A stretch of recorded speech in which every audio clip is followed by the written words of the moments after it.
তুলছে। মঞ্চে তোলার আগে তাদের নামের আগে অনেক রকমের ডিগ্রি। এক ব্যক্তি, আমি বাংলাদেশে গেছি, তো বলছে হুজুর একজন ব্যক্তি আসছেন, ওনার নাম হচ্ছে যে মুহিউস সুন্নাহ। তাই বলছি না তো মুহিউস সুন্নাহ কারণ নাম হতে পারে না। বলছে আসলে হুজুরের হ্যান্ডবিলে লেখা ছিল আল্লামা মুজাদ্দিদ ইত্যাদি ইত্যাদি, এখন নাম খুঁজে পাইনি, ওইটা পেয়েছে মুহিউস সুন্নাহ মানে সুন্নাত জিন্দাকারী, তো ওটাইও নাম ভেবে নিয়ে বলছে মুহিউস সুন্নাহ। আসলে নামের আগে এত লকা, অথচ তার পায়ের গাঁটের নিচে পায়জামা পড়ে আছে। মুহিউস সুন্নাহ মানে সুন্নাত জীবিতকারী। খেতে বসলে বলে আমার খাদ্য হিসাব, আমি তমুক দরবারের মানুষ, আমি তমুক জায়গার মানুষ।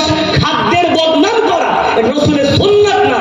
আমার রাসূল বলেছেন সামনে যে খাদ্য আসবে ওটাই তুমি আল্লাহ শুকরিয়া আদায় করে খাও। কত মানুষ তোমার সামনে আছে তারা খেতে পাচ্ছে না। তাহলে মুহিউস সুন্নাহ মানে সুন্নাত জীবিতকারী, অথচ সুন্নাতের নাম গন্ধ নেই, নামের আগে মুহিউস সুন্নাহ লেখা আছে।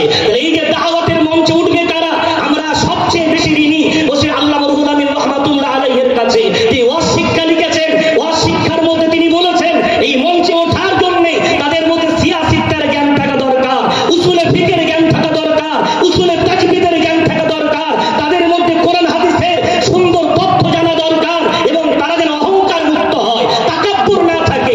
আজকে চলছে অহংকারের লড়াই। আজকে কোরআন ঠিক নাই, আমরা অন্যের ভুল ধরে বেড়াচ্ছি।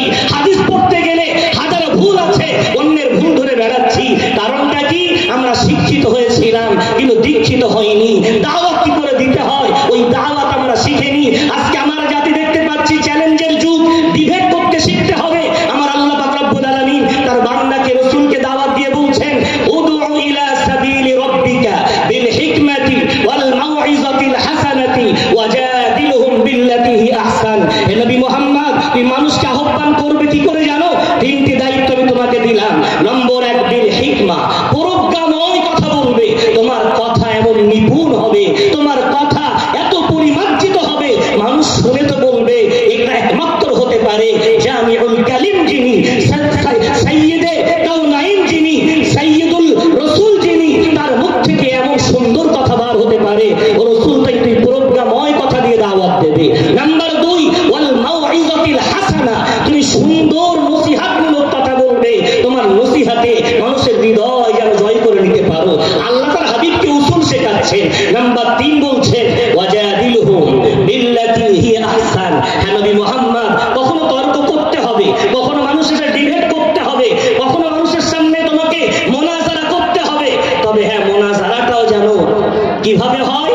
ওয়াজাদিলহুম বিল্লাতি হি আহসান, সর্বোৎকৃষ্ট পন্থায় যেন মুনাজারা হয়। আজকে আমি আপনাদের সামনে একটু সময় নিয়ে ক্ষমা চেয়ে বলবো, যখন কাদিয়ানি গোলাম আহমদ কাদিয়ানি, মির্জা গোলাম আহমদ কাদিয়ানি ওই ফিতনায় গোটা ভারতবর্ষ জর্জরিত, আমার ওস্তাদে মুহতারাম আল্লাহ তার কবরটাকে জান্নাতের ফুল বাগিচা বানিয়ে দেন, হযরত মাওলানা আব্দুল হাসান নওয়ারাল্লাহু মারকাদা। আমি তার দরবারে, তার মজলিসে যেতাম।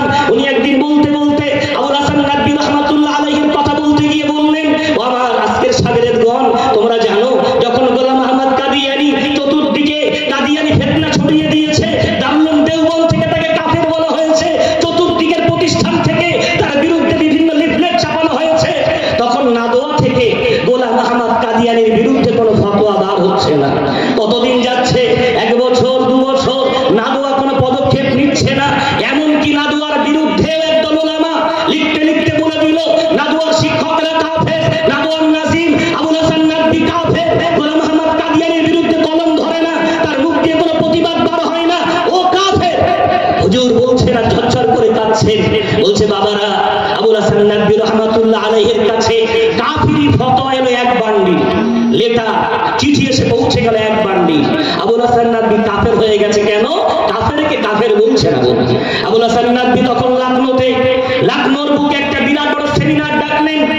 উনি একটা ছোট্ট পমফ্লেট, একটা কিতাব হাতে নিয়ে ওই পমফ্লেটটা উনি সকল শ্রোতাদের মাঝে বন্টন করে দিলেন। পমফ্লেটটা শুরুতে লেখা ছিল জনাব মির্জা গোলাম আহমদ কাদিয়ানি সাহাব। এই জনাব শব্দটা দেখার সাথে সাথে শ্রোতাগুলো বলতে শুরু করলো, আমরা ঠিকই শুনেছি, আপনি কাফের না হলে একজন কাফেরকে জনাব লিখতে পারেন না। আবুল হাসান নাদভী সব ওই অবস্থায় মঞ্চে বসে শুনছেন। আপনি গায়ের লোক খাড়া দিয়ে উঠবে, আপনাদের। হুজুর এবার মাইক এসেছে, এসে বলছে বাবারা জনাবের অর্থটা বলো তো। জনাব, আমরা অনেক সিরি লিখি, সিরি আমার অন্য ধর্মের মানুষের, আমরা বাংলায় জনাব লিখি, উর্দুতে জনাব লিখি, সম্মানীয়, মহতারা ইত্যাদি অর্থ। হুজুর বলছেন বাবারা আমি এই বইটা কাদের জন্য লিখেছি? যারা গোলাম আহমদ কাদিয়ানীর ফিতনা জানো তাদের জন্য, যারা ফিতনায় পড়ে গেছে তাদের জন্য। সবাই এক বাক্যে বলছে যারা গোলাম আহমদ কাদিয়ানীকে নবী বলে মেনে নিয়ে তাকে সম্মান করছে তাদের জন্য বিশেষ করে লিখেছেন, আর বাকি আওয়ামের জন্য লিখেছেন সতর্ক হওয়ার জন্য। তো বলছে তারা রোগী, তারা যে কোনো রোগে বিভ্রান্ত হয়ে তাকে নবী মেনে নিয়েছে, এখন তারা ভুল বুঝে যাকে নবীর মান দিয়েছে। ওই কিতাবটা তাদের হাতে যাওয়ার সাথে সাথে আমার কিতাবের হেডিং এ যদি থাকে কাফের, মুরতাদ, বেদাতি, মির্জা গোলাম আহমদ কাদিয়ানী, ওরা হুজুরকে যেহেতু ভুলবশত সম্মান করে ফেলেছে, ওরা কি আমার বইটা পড়বে না ছুড়ে ফেলে দেবে? সব মানুষ এক বাক্যে বলল হুজুর ওরা তো বই পড়বে না, ওই আপনার লকআপ দেখে এটা লিখেছেন বেদাতি, কাফের, গোলাম আহমদ কাদিয়ানী, ওরা বইটা পড়বে না। হুজুর বলছে ওই জন্য আমি শুধু জনাব লিখেছি, ওরা যেন বোঝে আমার বইটা অন্য বইয়ের মতো নয়, আমি ওতে পরিপূর্ণ কোরআন এবং হাদিস দিয়ে ইজমা কিয়াস দিয়ে প্রমাণ করেছি আমার নবী আখেরি নবী সাইয়্যিদুল মুরসালিন, তিনি শেষ, তারপরে আর কোন নবী হবে না। এটাকে বোঝানোর জন্য ওই গোলাম আহমদ কাদিয়ানীর মুরিদদেরকে আমি ওই কিতাবটা দেওয়ার জন্য জনাব লিখেছি। ওরা আমার কিতাব পড়ে আল্লাহ যদি তৌফিক দেয় ওরা ইনশাআল্লাহ আমার নবীকে আখেরি নবী বলে মেনে নেবে। একটু যদি বলা যাবে না ভাই বাবজি আমার, তো হয়তো মনে হতে পারে তাই তো আব্দুল কাইয়ুম তো অনেক স্টেজে যায়, ও তো এটাই সেটাই বিভিন্ন রকমের কথা বলে না, বিশ্বাস করে আমার মধ্যে আমার ওস্তাদের ওই সম্মানটুকু আমার অন্তরে আছে। ভাই কথা বলে বিভ্রান্ত তৈরি করে সমাজের উন্নতি হয় না। আমাকে যেখানে নিয়ে যায় ওরা আমার ভক্ত, অন্য হুজুরকে যেখানে নিয়ে আসে ওরা ওনার ভক্ত। আমি কি আমার ভক্তদের অন্য ভক্তের বিরুদ্ধে, অন্য হুজুরের বিরুদ্ধে বললাম কোনো লাভ হবে না, শুধু ভেদাভেদ তৈরি হবে, বিভ্রান্তি তৈরি হবে, জিন্দাবাদ কিনে বাড়ি আসবো না। আমি বৃক্ষ, তোমার নাম কি, ফলে পরিচয়, আসেন না আমরা বেশি কথা বলার চেয়ে কাজ করে দেখাই। আমার এই সন্তানগুলো ইনশাআল্লাহ প্রমাণ করবে বিভেদ করতে গেলে উসুল যেন হয় তোমার যোগ্যতার সাথে, তুমি কথা বলবে রেফারেন্স দিয়ে, অবশ্যই তোমার কথা জাতি মেনে নেবে। ওই জন্য আমরা আগামী বছর নিয়ত করেছি আল্লাহ তৌফিক দিলে যদি আপনারা সঙ্গতা দেন তো ইনশাআল্লাহ তাদরিবুল মুআল্লিমিন ওয়াদ দাওয়া এই কোর্সটা আমরা আগেই খুলবো ইফতার বিভাগের আগে, আল্লাহ যদি তৌফিক দেন আপনারা পাশে থাকেন। যাই বা হোক আমি এখন একদম দেরি করতে পারছি না, ঘড়ির কাঁটা 1টা 2টোর মধ্যে শেষ হওয়ার কথা, তাও বুঝতে পারছি না, দেরি হয়ে গেলে একটু ক্ষমা করবেন না ইনশাআল্লাহ, একটু ক্ষমা করবেন ইনশাআল্লাহ। আমার এখানে খাতমে বুখারীর পরে নামাজ পড়বো, এখানে খাওয়া দাওয়াও চলবে, কিছু মানুষ নামাজে কিছু মানুষ খাওয়া দাওয়া, এভাবে গিয়ে যাব। তো এখন আপনাদের মাঝে সেই সুদূর লখনউ থেকে আজকের এই প্রাণ ভরা অনুষ্ঠানে দোয়া দেওয়ার জন্য এসেছেন হযরত মাওলানা শাইখুল হাদিস আল্লামা আব্দুল ওদুদ নাদভী সাহেব দামাত বারাকাতুহুল আলিয়া।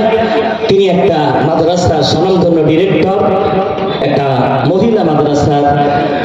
তিনি ভারতের বিভিন্ন এলাকায় ঘুরে বেড়ান, ভারতের বাইরে বিভিন্ন দেশে তার সফর হয়, তার মধ্যে একটা বিরাট যোগ্যতা বিরাজ করছে, কিন্তু তাকে আমরা সময় বেশি দিতে পারবো না।